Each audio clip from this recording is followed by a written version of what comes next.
తెలంగాణ మాజీ ముఖ్యమంత్రి కేసీఆర్ సంచలన నిర్ణయం తీసుకున్నారు.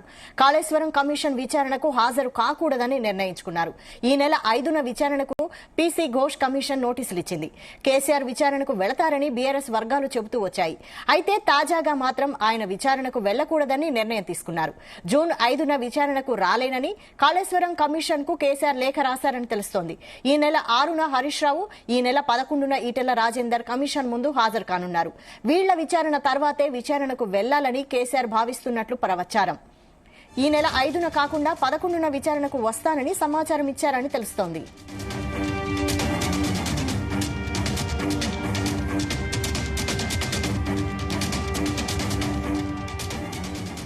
ఇదే అంశంపై మరిన్ని details chief news coordinator Radhakrishna అందిస్తారు. రాధాకృష్ణ.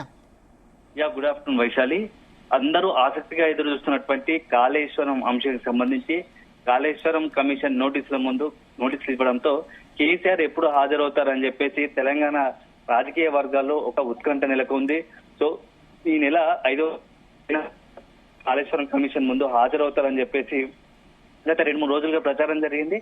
అదే సందర్భంలో బీఆర్ఎస్ పార్టీ తరఫు నుంచి కూడా ఓ లీక్ కూడా వచ్చింది. కేసీఆర్ జూన్ 5వ తేదీన కాళేశ్వరం కమిషన్ ముందు హాజరు కాబోతున్నారంటూ. సో నిన్నటి వరకు జరిగినటువంటి ప్రచారాన్ని ఈ రోజు అంతా కూడా అది తప్పుగా తెలిపింది. సో కేసీఆర్ ఈ 5వ తేదీన హాజరు కావడం లేదని తెలుస్తా ఉంది. సో కొంత గడువు కోరినట్టుగా తెలుస్తోంది. ప్రస్తుతం కాస్త బిజీ షెడ్యూల్లో పార్టీకి సంబంధించి కావచ్చు, ప్రస్తుతం నేను అందుబాటులో ఉండడం లేదు. సో కమిషన్ ముందు హాజరు కావడం కొంత గడువు కావాలి.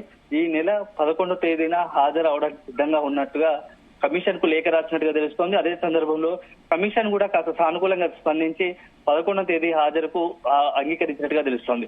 సో నిన్న మొన్న కాళేశ్వరం సంబంధించి పెద్ద ఎత్తున హడావిడి కొనసాగింది. ఒక రకంగా ఈ రోజు తెలంగాణ ఆవిర్భావం దినోత్సవం పురస్కరించుకొని కేసీఆర్ 5వ తేదీన కాళేశ్వరం కమిషన్ ముందు హాజరు కావస్తున్నారని చెప్పేసి పార్టీలో చర్చ జరిగింది. అదే సందర్భంలో ఇక ఈ రోజు మధ్యాహ్నం అంటే 2 గంటలకు ఆ తెలంగాణ భవన్ లో కాళేశ్వరం సంబంధించి ప్రాజెక్టు పైన మాజీ మంత్రి హరీష్ రావు అంటే కాళేశ్వరం ప్రాజెక్టు సంబంధించి నిర్మాణంలో కీలకంగా ఉన్నటువంటి అప్పుడు సాగునీటి పారుదల శాఖ మంత్రిగా ఉన్నటువంటి మాజీ మంత్రి హరీష్ రావు ఈ మొత్తంగా కూడా కాళేశ్వరం ప్రాజెక్టు పైన ఒక పవర్ పాయింట్ ప్రజెంటేషన్ ఇవ్వాలని డిసైడ్ అయ్యారు. సో కాళేశ్వరం ప్రాజెక్టు పైన బయట కాంగ్రెస్ పార్టీ ఏదైతే బీఆర్ఎస్ పైన అదేవిధంగా కేసీఆర్ హరీష్ రావును టార్గెట్ చేసుకుని ఏ విధంగా ఆరోపణలు విమర్శలు చేస్తా ఉందో వాటన్నిటికీ కౌంటర్ గా కూడా ఈ రోజు తెలంగాణ భవన్ లో ఈ కాళేశ్వరం ప్రాజెక్ట్ సంబంధించి ఒక మొత్తంగా కూడా పవర్ పాయింట్ ప్రజెంటేషన్ ఇవ్వాలి కూడా అనుకున్నారు. సో మొత్తంగా ఇదంతా వివరం చూస్తా ఉంటే కేసీఆర్ హాజరు కాబోతున్నారు. సో హాజరు కాబోయే ముందే కాళేశ్వరం ప్రాజెక్ట్ సంబంధించి జరిగినటువంటి మంచి విషయాలు అంటే ఎంత పెద్ద ప్రపంచంలోనే అతిపెద్ద లిఫ్ట్ ఇరిగేషన్ ప్రాజెక్ట్ గా కాళేశ్వరం కట్టుకొచ్చాము. సో దీనివల్ల అనేక తెలంగాణ మొత్తం వరప్రదాయంగా మారింది. 1 కోటి ఎకరాలుగా మాగానిగా తయారైంది. పెద్ద ఎత్తున పంటలు పండాయి. సో పంజాబ్, హర్యానా లాంటి రాష్ట్రాలను తలదన్నేలా ధాన్యపు రాశులను ధాన్యాన్ని పండించగలిగాము. సో అన్నపూర్ణంగా మారింది. దేశానికి అన్నం పెట్టి అన్నపూర్ణంగా తెలంగాణ మార్చిన ఘనత కేసీఆర్. దాని అంతటి కారణం కూడా కాళేశ్వరం ప్రాజెక్టు.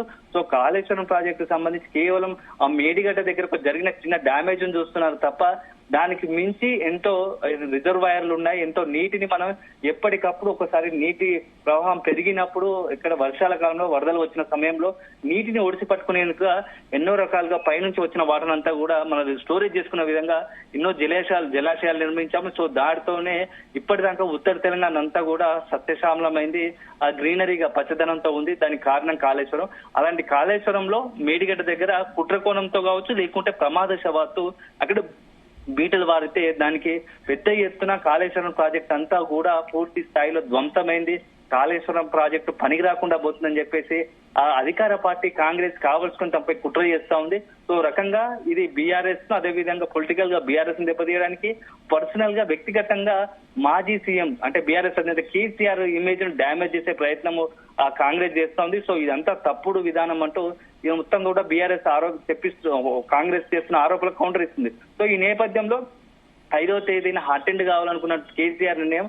సో అటెండ్ అవుతాడు. కాళేశ్వరం సంబంధించి మొత్తంగా పూర్తి స్థాయిలో తన వాదాన్ని వినిపించే ప్రయత్నం చేస్తారని అందరూ అనుకున్నారు. కాకపోతే ఇప్పుడు ఉన్నట్టుండిగా ఇప్పుడు కేసీఆర్ హాజరు కావడం లేదు. 11వ తేదీ హాజరు అవుతారని చెప్పి కమిషన్ లేఖ రాయడం, కమిషన్ కూడా సానుకూలంగా స్పందించడంతో మరొక 10 రోజుల పాటు అంటే జూన్ 2 కాబట్టి మరొక 9 రోజుల తర్వాత కేసీఆర్ కాళేశ్వరం కమిషన్ ముందు హాజరయ్యే అవకాశాలు కనబడుతున్నాయి.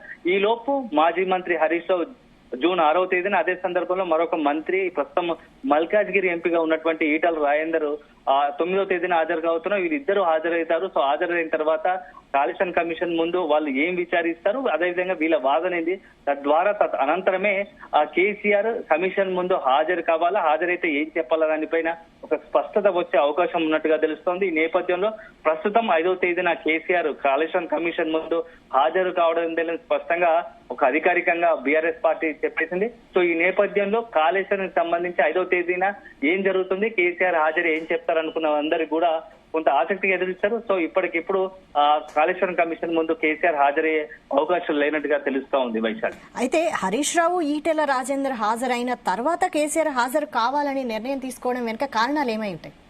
ఖచ్చితంగా వైశాలి, ఇప్పుడు ఉన్నటువంటి పరిస్థితులు అసలు కాళేశ్వరం కమిషన్ అంటే టెక్నికల్ గా మేడిగడ్డ డ్యామేజ్ కి సంబంధించి విచారించబోతుందా, లేకుంటే మొత్తం కాళేశ్వరం ప్రాజెక్టుకు సంబంధించి వ్యవహారంలో విచారించబోతుందా, ఏ అంశాలను కాళేశ్వరం ప్రాజెక్టు కింద Kaleshwaram commission justice Pinakini Ghosh commission Harish Rao కావచ్చు, నెక్స్ట్ ఇంతకుముందు ఇంజనీర్లతో పాటుగా ప్రస్తుతం ఉన్నటువంటి హాజరు కాబోయే ఈటల రాజేందర్ కావచ్చు, అదేవిధంగా హరీష్ రావు కావచ్చు, ఏ క్వశ్చన్స్ ఏ అంశాలపైన విచారిస్తుంది, దానికి అనుగుణంగానే కేసీఆర్ కూడా ఒక పూర్తి స్థాయిలో సంసిద్ధత అయిపోతే బాగుంటుంది. సో విచారణకు సంబంధించి తన వాదన బలంగా వినిపించే అవకాశం ఉంటుంది. కాబట్టి మొత్తం ప్రాజెక్టుకు సంబంధించా, లేకుంటే మేడిగడ్డ సుందిలా సంబంధించినటువంటి అన్నారం సుందిలా బ్యారేజ్ కొంత ఉన్నటువంటి డ్యామేజ్ల అంశం పైన మాట్లాడదలుచుకుందా, ఈ అంశాలకు సంబంధించి విచారణ ఎలా ఉండబోతుంది అనేది ఒక దానికో స్పష్టత రావాల్సింది. కాబట్టి ముందుగా వీళ్ళు అటెండ్ అయితే అక్కడ విచారణలో భాగంగా హరీష్ రావుకు సంబంధించి అదేవిధంగా ఈటల రాజేందర్ ఏ అంశాలు పరిగణలో తీసుకున్నా తెలుస్తుంది. కాబట్టి అప్పుడు తమ వాదన మరింత బలంగా వినిపించే అవకాశం ఉంటుందనే నేపథ్యంలోనే విచారణ కోసం మరికొంత సమయం అడిగినట్టుగా తెలుస్తా ఉంది Vaishali. Right, thank you Radhakrishna.